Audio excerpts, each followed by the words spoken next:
지난 주일에 우리는 사람의 용모와 키를 보지 말라, 사람의 외모가 아닌 중심을 보라는 하나님의 말씀을 들었습니다. 그러나 이스라엘은 이 말씀을 듣지 않았지요.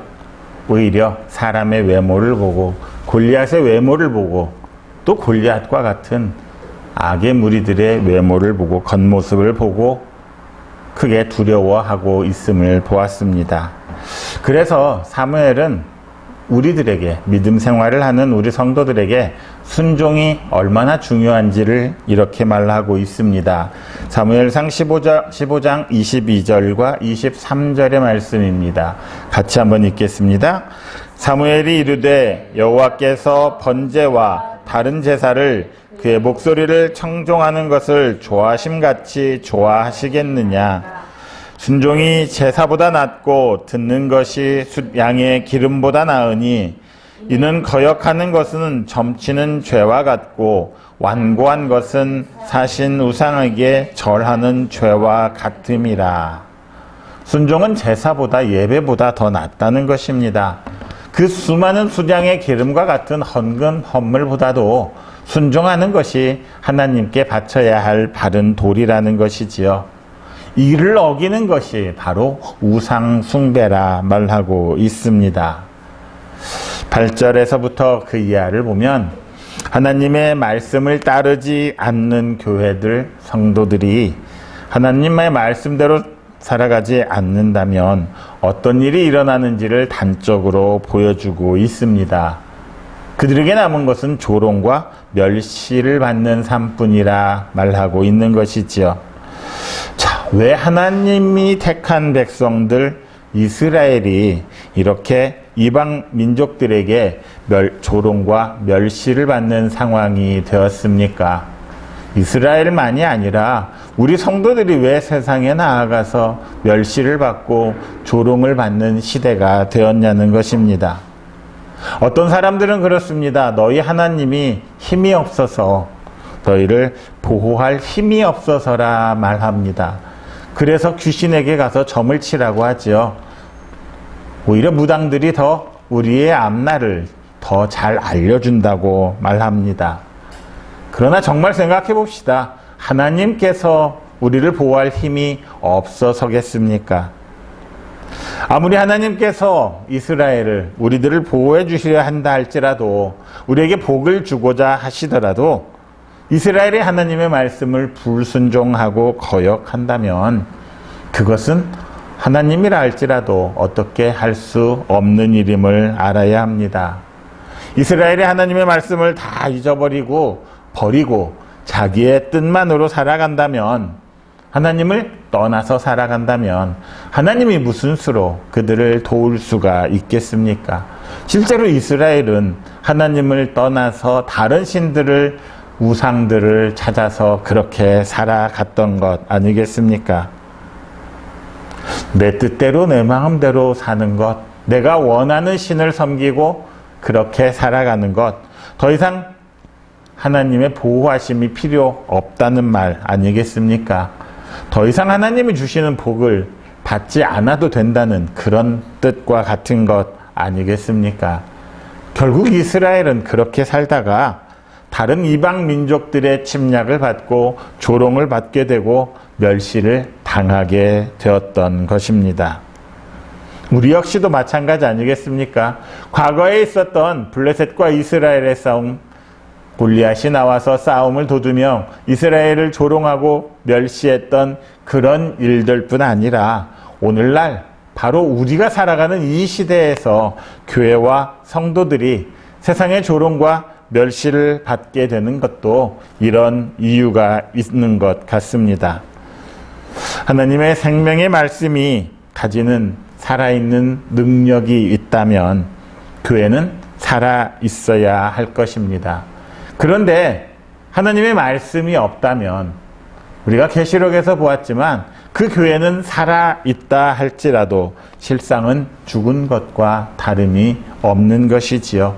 교회가 하나님의 말씀이 아닌, 하나님의 뜻이 아닌 다른 어떤 것으로 채워져 있다면 그것은 하나님의 거룩한 전이라 말할 수가 없기 때문입니다. 하나님의 말씀이 사라지면 어떤 일들이 일어나겠습니까? 사랑이 식어진다 말하고 있지 않습니까? 교회는 세상의 어려운 사람들을 외면하게 될 것입니다. 세상에서 힘든 사람들보다는 세상에 힘 있는 사람들의 편에 서서 그들의 마음에 맞추고자 아부하는 일들이 늘어날 것입니다. 그러나 오히려 세상은 그리스도의 사랑이 없다고 교회를 조롱하고 비난하게 되겠지요. 진실함과 정직함이 없다면 교회가 거짓을 말하고 거짓을 행한다고 비난할 것입니다. 교회에 정의로움이 없다면 세상의 불의를 용납하는 집단이고 세상의 권력을 유지하는 데 도움을 주는 권력의 시녀라 그렇게 말할 것입니다. 우리는 독일을 히틀러가 정권을 잡고 이 세상에 많은 아픔을 주었음을 기억합니다. 수많은 사람들을 포로 수용소에 가두고 독가스로 죽여갔던 사실도 알고 있습니다. 그런데 한 가지 기억하지 못하는 것은 히틀러의 정권을 유지하는데 가장 큰 힘을 더해줬던 것이 바로 독일 교회였다는 사실입니다. 독일 교회로 인해서 히틀러가 정권을 잡을 수 있었고 그는 이런 참혹한 일들을 해낼 수 있었습니다. 정부는 권력을 힘입어서 또 교회는 그 정권을 지지함으로써 막강한 힘을 소유했지만 역사는 그리고 세상은 교회가 얼마나 잘못했는지를 멸시하고 조롱하였음을 우리가 알 수 있습니다. 그렇습니다. 교회에서 하나님의 말씀보다 사람의 뜻이 인간의 생각이 앞서게 되면 교회는 교회의 참된 모습과 사명을 잃게 됩니다. 그렇게 되면 교회는 사람들의 비웃음거리가 되고 마는 것이지요. 요즘 세상에서 교회 다닌다고 자신 있게 말하기가 참 어려운 시대입니다. 그만큼 교회가 잘 못하고 있는 게 사실이겠지요. 그렇지만 우리는 어떠냐는 것입니다. 우리도 계속해서 그렇게 부끄러운 신앙생활을, 부끄러운 교회를 다녀야만 하겠냐는 것이지요. 교회는 힘이 많은 것 같습니다. 돈도 많은 것 같습니다. 그래서 세상에서 많은 사람들의 손가락질을 받고 있는 것 같습니다. 돈이 많은 것이 오히려 조롱거리가 되고 있는 것이지요. 세상 사람들이 참 돈을 좋아하지만 교회가 돈이 많다고 비웃고 있습니다. 왜냐하면 하나님께서는 교회에 돈을 쌓아놓으라 말씀하지 않으셨기 때문입니다. 하나님은 내 집은 장사하는 집이 아니고 기도하는 집이라 말씀하셨습니다. 기도는 하나님의 뜻을 내가 알아가는 것이고 하나님의 뜻을 내 삶에 채워가는 것이지요. 하나님의 뜻이 결코 교회에 돈이 쌓여가는 것이 아니라는 것을 알았지만 오늘의 교회는 수많은 돈들을 교회에 쌓아가고 있습니다. 그렇다면 이제 우리들이 바꿔야 하지 않겠습니까? 교회를 누가 새롭게 할 수 있겠습니까? 바로 우리들입니다. 하나님의 생명의 말씀이 살아있는 교회로 바꾸어야 할 사명과 책임이 있는 사람들이 바로 우리들이라는 것이지요. 그 교회의 사명과 책임을 다할 때에만 교회는 세상에서 존경받고 인정받을 수 있습니다. 아니, 하나님으로부터도 참된 교회라 인정받을 수 있다는 것이지요. 참 깊이 생각해 봐야 할 것 같습니다. 어떤 교회는 땅 투기를 해서 500억, 600억, 800억을 받아가는 그런 교회들도 있지 않습니까? 그러니 세상에 무슨 얼굴을 들고 다닐 수가 있겠습니까? 교회가 하나님의 말씀으로 가득 차고 우리가 귀 기울여 들어야 할 음성은 세상 사람들의 말이 아니라 하나님의 말씀임을 제대로 기억하는 여러분들이 되시기를 바랍니다. 다음으로 11절을 보면 골리앗이 이끄는 블레셋 군대와 이스라엘 군대가 지금 전쟁을 앞두고 팽팽하게 맞서고 있는 상황인 것 같습니다. 하지만 그 분위기를 11절은 뭐라 전하고 있습니까? 사울과 온 이스라엘이 블레셋 사람의 이 말을 듣고 놀라 크게 두려워하니라. 사울과 이스라엘 군대는 하나님의 백성들이지요. 하나님의 백성들이 세상의 사람들의 모습을 보고 크게 놀라고 두려워하고 있다는 것입니다. 골리앗의 모습을 보고서는 도저히 나는 저거의 상대가 되지 않겠다. 상대가 될 수 없겠다. 이렇게 생각했다는 것이지요. 전쟁을 앞두고 있는 군인들만 그런 건 아니었을 것입니다. 그 군대를 지휘하는 지휘관들 역시도 이 싸움은 승산이 없다고 생각했을 것입니다. 아니 어쩌면 그 군대를 지휘하는 사울마저도 두려움에 사로잡혀 있었을 것입니다. 싸워보기도 전에 이미 승패는 결정이 난 것 같습니다. 이런 사람들이 나가서 어찌 블레셋 군대와 골리앗을 이길 수 있겠습니까? 이미 사울과 이스라엘 군대는 하나님의 군대였지만 그들은 하나님에 대한 믿음도 신뢰도 다 사라지고 없었음을 말해주고 있는 것이지요. 마찬가지입니다. 하나님이 없는 사람에게, 하나님이 없는 성도들에게 세상은 두려움의 대상이 됩니다. 그로 인해서 세상에서 항상 실패하고 패배하며 살아갈 수밖에 없다는 것이지요. 우리는 뭐가 다른 것들이 없어서 세상에서 실패하고 세상에서 진다고 생각을 합니다. 그러나 정작 우리에게 없는 것은 어쩌면 하나님의 말씀인지도 모르겠습니다. 하나님께서 함께하지 않는 사람은 드넓은 거친 바다에서 홀로 작은 조각배를 타고 가는 그런 상황과 조금도 다르지가 않습니다. 그 큰 바다에서 바람이 부는 대로 이리저리 흔들리는 바로 그런 삶, 그게 바로 우리의 인생이지요. 그러다가 내 배가 뒤집히지 않을까 두려워하고 걱정하고 불안해합니다. 뿐만 아니라 점점 더 바람이 거세지고 물결이 높아지고 어두워지기 시작하면 이 두려움과 공포는 더욱더 커지지요. 앞날에 대한 걱정만 쌓여갑니다. 그러니까 어떤 점치는 자들을 찾아가기도 하고 그러는 것 아니겠습니까? 결국 인생이라는 바다를 항해하는 우리들에게 있어서 가장 큰 힘은 무엇입니까?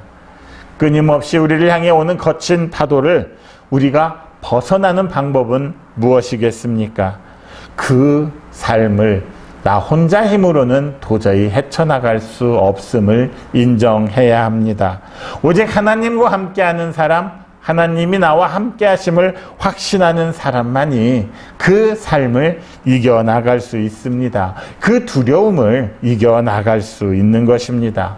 그래서 아무리 큰 위기가 닥쳐온다 할지라도 결코 두려워하지 않는 것이지요.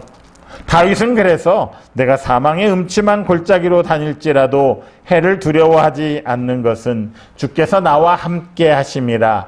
주의 지팡이와 막대기가 나를 안위하시나이다. 이렇게 고백하지 않았습니까? 그에게 무슨 힘이 있다고? 하지만 하나님의 보호하심이 있었기에 그는 세상을 두려워하지 않았고 하나님의 위로하심이 있었기에 세상을 굴복하지 않았던 것입니다. 바울은 나중에 로마로 붙잡혀서 로마로 호송되어 가지요. 그가 로마로 가는 도중에 지중해 한가운데서 유라굴로라는 아주 큰 태풍을 만났습니다. 모든 짐들을 다 버렸음에도 불구하고 거센 풍랑은 잠자지를 않고 계속 불어댔지요. 사방은 어두워지고 별도 보이지 않고 완전 흑암 속에서 구원의 희망은 점점 꺼져가고 완전히 사라져가고 있었습니다. 그때 바울이 한 말이 무엇입니까? 너와 함께 항해하는 자를 다 내게 주셨다. 이런 하나님의 음성을 듣고 기억하고 그 말씀에 의지함으로써 오히려 많은 사람을 구해내고 자기 자신도 살 수 있었습니다. 믿음을 가진 사람들에게 고통의 바람, 시련이 불지 않는 것이 아니라 오히려 그 시련 속에서도 고통의 광풍 속에서도 하나님이 보호하심을 믿고 의지하기에 그것들을 다 이겨내고 승리를 맛볼 수 있는 것 아니겠습니까? 사도 바울뿐 아니라 우리에게도 이런 시련은 찾아올 것입니다. 어쩌면 지금 이 시대를 살아가는 우리가 다른 어떤 시대보다도 더 큰 어려움에 처해 있을 수 있습니다. 인생의 파도가 높아지고 시련의 바람이 거세지는 그런 때가 된 것도 같습니다. 너무 힘들다는 생각이 자주 듭니다. 그러나 두려워하기보다는 우리의 믿음을 점검해 보시기 바랍니다. 두려워하기보다는 하나님의 말씀을 기억하고 그 말씀에 귀를 기울이며 의지하는 여러분들이 되시기를 바랍니다. 하나님이 도우시기만 한다면, 하나님이 도우실 거라는, 나와 함께 하실 거라는 그 믿음을 가지고 세상의 바람에 맞서며 나가는 여러분들이 되시기를 바랍니다. 믿음이 없던 이스라엘은 어땠습니까? 하나님의 음성보다 사람의 소리가 더 크게 들렸던 것 같습니다. 본문에 나오는 골리앗이, 싸움을 도두는 자인 골리앗이 나와서 자신들을 모욕하고 위협하는 그 소리가 너무나 크게 들렸고 쩌렁쩌렁하게 가슴속을 울렸을 것입니다. 하나님에 대한 믿음이 없기 때문에 어쩌면 그들은 더욱더 두려워했을지도 모르겠습니다. 어쩌면 당연한 일이겠지요. 우리가 살아가는 세상은 참 많은 소리들로 가득 차 있다고 합니다. 그런데 그 소리들은 음역대, 주파수가 다 다르다고 하지요. 우리가 들을 수 있는 소리도 있지만 음역대가 달라서 들을 수 없는 소리도 있다고 합니다. 그러니까 수많은 소리 중에 우리가 들을 수 있는 소리도 있고 들을 수 없는 소리도 있다는 것입니다. 만약 그 소리들을 다 듣고 살아간다면 우리는 제정신으로 살아갈 수가 없을 것입니다. 그런데 그 소리 중에는 내가 듣고 싶어 하는 소리가 있고 듣기 싫어하는 소리도 있다는 것이지요. 사람은 자꾸 자기에게 좋은 말을 하는 그런 소리만 듣고 싶어 합니다. 내 마음에 맞는 소리만을 원하기도 합니다. 하지만 거기에 귀를 기울일 것이 아니라 우리가 진정으로 귀를 기울여야 하는 소리는 우리의 영으로, 마음으로 들어야 하는 소리입니다. 어쩌면 하나님의 음성과 사탄의 음성으로 구분할 수가 있을 것 같습니다. 사탄은 우리에게 참 달콤한 말들을 하기도 합니다. 유혹의 말들을 하기도 합니다. 하지만 어떤 때는 오금이 저릴 정도로 두려운 소리를 하기도 하지요. 왜 그렇습니까? 모두가 우리를 멸망으로 인도하기 위함입니다. 하나님의 소리를 듣지 못할 때, 믿음이 없을 때에는 사탄의 소리가 훨씬 더 크고 무섭게 들리기 마련입니다. 사탄의 소리가 너무나 크고 위협적이어서 오히려 하나님의 말씀을 더 들을 수가 없게 되는 것이지요. 정말 좋지 않은 일들이 악순환되는 것입니다. 그러다 보니 마치 우리의 삶을 사탄이 주관하는 것 같습니다. 사탄이 겁을 준 대로 우리는 겁을 먹고 사탄이 말하는 대로 모든 것들이 되어가는 것 같습니다. 사울과 이스라엘 군대가 그렇던 것처럼 두려워하며 살아갈 수밖에 없는 것이지요. 하지만 우리는 거기서 돌이켜서 믿음에 굳게 서서 하나님의 음성에 집중해야만 합니다. 히스기야 왕 때에 아수르라는 나라가 사네립이라는 장수를 앞세워서 이스라엘을 침략했습니다. 그때 아수르의 장수 랍사게가 이렇게 말하지요. 하나님께서 너희를 지킬 것이라는 그 말을 믿지 말아라. 그 말을 듣지 말아라. 오히려 항복하는 것이 너희가 사는 길이다. 그렇게 백성들을 위협합니다. 거대한 군대를 이끌고 온 아수르의 장수가 하는 말, 그냥 하는 말이 아닌 것 같습니다. 참 두렵습니다. 그 말이 맞는 것 같습니다. 그래서 당장 성문을 열고 나가서 항복하고 싶습니다. 하지만 히스기야는 이런 어려운 상황 속에서도 랍사게의 사람의 말을 듣지 말고 하나님의 말씀을 듣기를 원했습니다. 그리고 선지자인 이사야에게로 나아가지요. 이사야에게 나아가서 하나님의 말씀을 구합니다. 바로 그때 하나님께서 아수르의 손으로부터 이스라엘을 구할 것이라 그 말씀을 이사야에게 듣지요. 그 말씀대로 여호와께서 사자를 보내서 아수르 군사 18만 5천 명을 죽이고 승리하였다는 그런 내용이 이사야 36장에서 37장까지 나오고 있습니다. 똑같은 이스라엘에서 일어난 일입니다. 하지만 어떤 때는 사람의 말을 들었고 어떤 때는 하나님의 음성을 들었지요. 그 차이는 그들이 믿음이 있었느냐 없었느냐의 차이입니다. 믿음이 없었을 때는 사람의 말을 들었고 믿음이 있었을 때는 하나님의 말씀을 들었습니다. 하지만 결국 그들을 구원한 건 하나님이셨지요. 하나님에 대한 그들의 믿음이 그들을 구원하였던 것입니다. 우리도 항상 어려움 속에 처할 수 있습니다. 하지만 그럴 때일수록 오히려 하나님을 기억하며 하나님의 말씀을 행해가는 그런 믿음의 사람들이 되시기를 바랍니다. 우리가 하나님을 의지하고 믿음에 굳게 선다면 사탄의 소리는 들리지 않을 것입니다. 우리를 낙담시키는 소리, 우리를 두렵게 하는 소리, 소망을 가지지 못하게 하는 부정의 말들은 더 이상 들리지 않을 것 같습니다. 우리가 믿음 위에, 반석 위에 굳게 서 있다면 골리앗과 같은 거대한 문제가 우리 앞에 버티고 있다 할지라도, 유라굴로 같은 거대한 폭풍이 몰려온다 할지라도 우리는 마침내 승리할 수 있을 것입니다. 이사야 51장 7절에는 이런 말씀이 있습니다. 같이 한번 읽겠습니다. 같이 읽습니다. 의를 아는 자들아, 마음에 내 율법이 있는 백성들아, 너희는 내게 듣고 그들의 비방을 두려워하지 말라. 그들의 비방에 놀라지 말라. 우리가 귀 기울여야 할 음성은 바로 하나님의 음성입니다. 하나님의 말씀을 들을 때 우리는 바로 설 수 있는 것입니다. 세상의 비방, 세상의 두려움에 놀랄 필요가 없는 것이지요. 세상의 비방, 세상의 소리에 귀를 기울이기보다는 하나님의 말씀을 듣고 의지함으로써 하나님이 우리를 보호해 주시고 지켜주심을 확신하는 여러분들이 되시기를 바랍니다. 그렇게 승리하심으로써 오늘도 하나님의 말씀 안에서 그 말씀을 지키며 살아가는 여러분들이 되시기를 바랍니다. 우리가 하나님의 말씀 안에 살아갈 때 하나님께서도 우리를 지켜주실 것입니다. 오늘도 예수 그리스도의 은혜 안에서 하나님의 말씀을 귀 기울여 듣고 하나님과 동행하며 승리하는 여러분 모두가 되시기를 그리스도이신 예수님의 이름으로 축원합니다.